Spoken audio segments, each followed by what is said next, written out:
I mean, that the other obvious player is Alexi Lafrenière. Um, and I'm gonna pitch this to you, man. I mean, to me, he's a player that you either solve your problem or you trade your problem.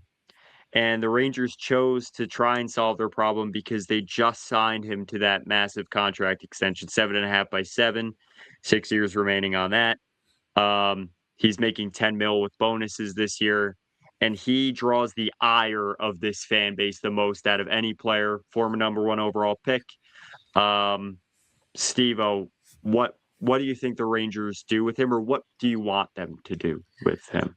Man, have we beat the bush on him? You gotta listen to offers.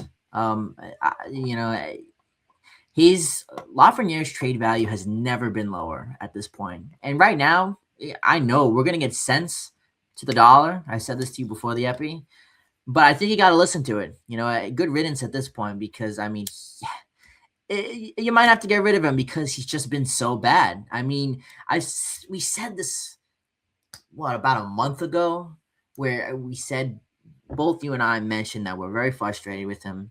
He's been very bad.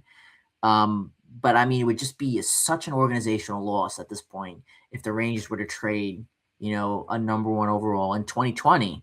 And he really has failed to live up to or show us anything that he showed us in that 54-point season or 56, 57-point season. He's really failed to show us half of that. At 7 years is a long time, and yeah, his trade value is really, I think, the lowest it's ever been in his entire career right now. But I mean, boy, would trading him be such a hard pill to swallow. But at this point, I'm okay with it because he's been so bad, and not even that, he's not been a game changer. When Oh, Steve-O's mic just went all out. around. No, it's just There negative. you My are. laptop can't fathom how bad he's been. He's not a game changer at all, and he's just, he just reeks of bad energy, and that's just a great way for me that I think I could sum it up. I mean, how else would you sum it up? I mean, he doesn't have any trade protection, so I think Drury won't have any restrictions if he does decide to trade him. So how do you break that down?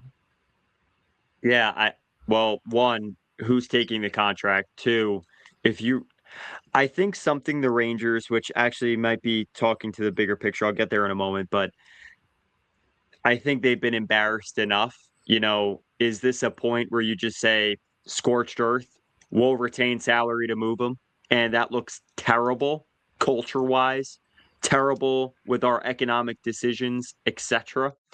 I think the Rangers as an organization are going to have to do a lot to build back their creed.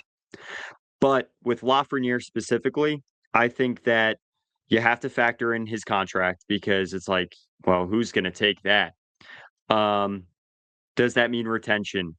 Um, and at this point, you mentioned hard pills to swallow. I feel like we're at the end of the line here. Every day we're getting horse pills, so we might as well swallow that one.